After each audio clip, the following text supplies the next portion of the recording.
So, good afternoon, everyone. Myself, Priya Rathor. Today, I am going to discuss about the restoration, women liberation, and degradation in Afra Ben's The Rover and William Wycherley's The Country Wife.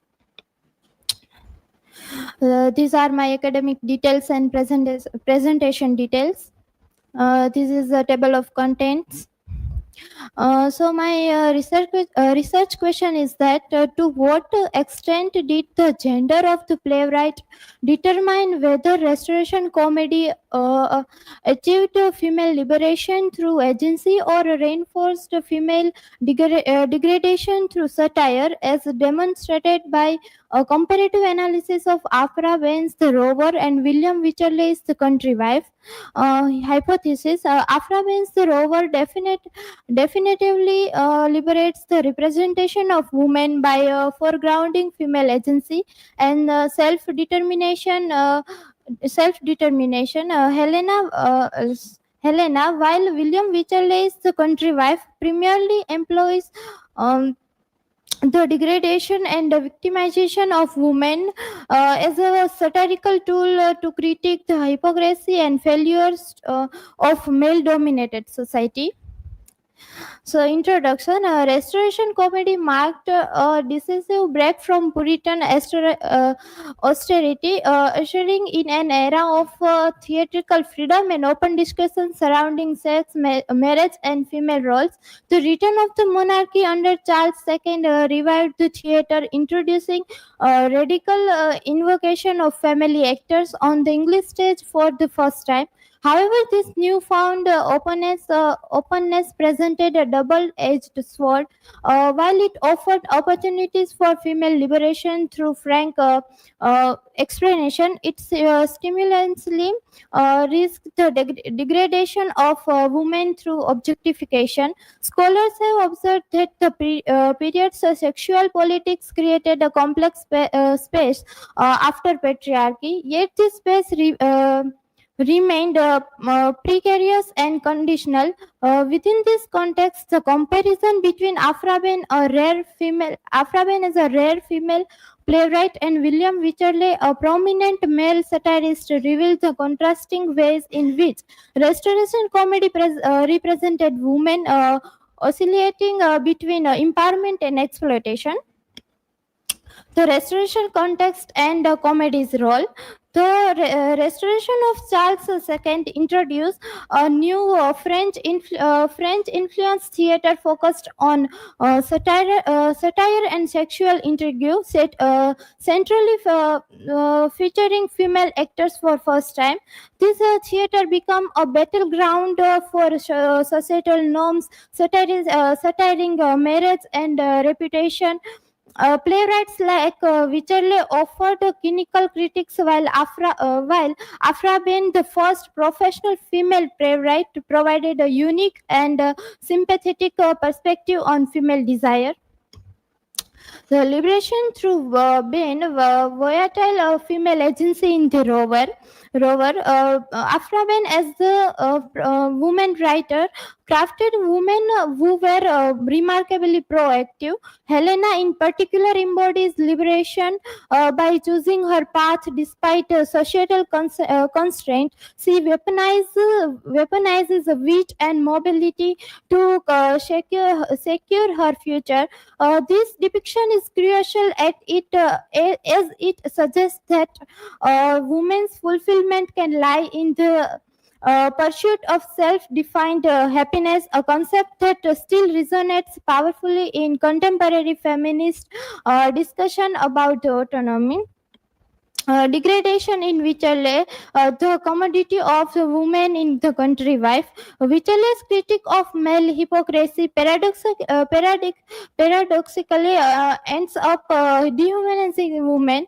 Marjorie Pinchwife's limited agency serves only to highlight the absurdity of male jealousy, not to advocate for her freedom. The play's enduring problem is its relevance on sexual objectification for her, its humor. Comparing agency, Helena versus Marjorie Pinch wife. Comparing these two figures clearly illustrate the genre's duality. Helena's goal is self-determination, while Margie's goal is simply experience. Bane's world allows for female victory on female terms, while Vitaly's confines women within a rigid social economy where their actions are always judged through patriarchal lens. In the modern era, recognizing the difference between the true agency and more reaction within the restrictive systems. The language of liberation, overt versus covert sexuality. The way of the language is employed fundamentally different. Ben empowers her women through direct, confident speech about their bodies and desires, while Wycherley straps his women in a web of coded language and reputation management. When we look at the modern communication, the ability of articulate desire honestly versus being the subject of gossip and innuendo remains a powerful marker of social and personal liberation. The role of the rake, Wilmore versus Horner. The rake alignment is critical. Wilmore, for all his swagger, is eventually tamed by a powerful woman liberating trope. Horner, controversially, is a successful sexual parasite who is never truly exposed or punished. A profoundly degrading resolution for the female characters he abuses. This contrast highlights the authorial intent, empowerment in Ben, and the cynical, often cruel satire in Wycherley. The question of marriage and social control. For Ben, marriage is a means to liberation, and for Wycherley, it's an instrument of the patriarchy. This core difference illustrates the depth of liberation or degradation divide. Today, we still wrestle with whether marriage is an equal contract or a societal structure, and that benefits one party over the other. Making this restoration critic highlight relevant to modern relationship dynamics and legal reform. Degradation, the unpunished deceit. The final unpunished deceit in Country Wife reveals the limitation. If the male predator wins, the representation is inherently degrading, regardless of the satirical intent. Afra Ben offers a glimpse of true liberation by making her female characters the moral and intellectual victors.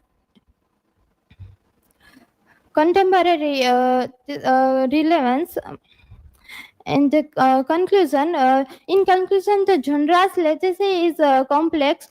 We must celebrate freedom of freedom that Afra Ben pioneered while critical examining the misogyny which are perpetuate. The text teaches us that literary representation is never neutral. It neither reinforces exacting power structures or actively subverts them.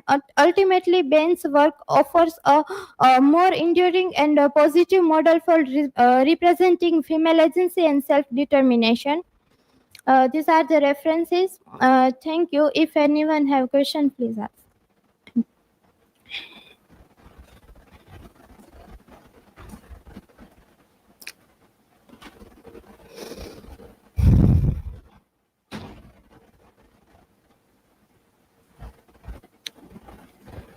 So my question is, how do Ben and Vaishali differently use wit as a tool of female expression? In Afra Ben's plays, wit is a weapon of self definition and definition. And in Wycherley's play, wit is a trap, which is a weapon of trap. Uh, th- Afra means wheat liberates and Vicherlis wheat exposes degradation.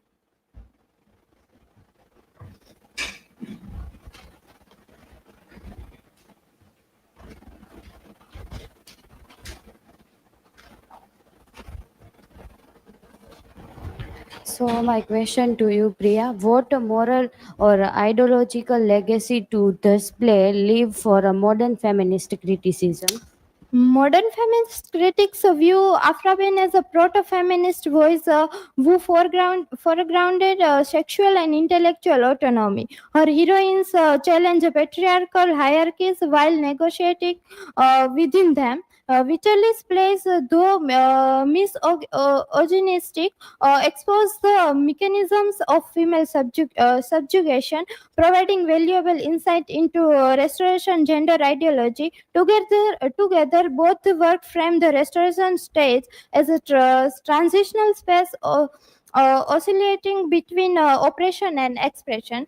Thank you. This is from my side.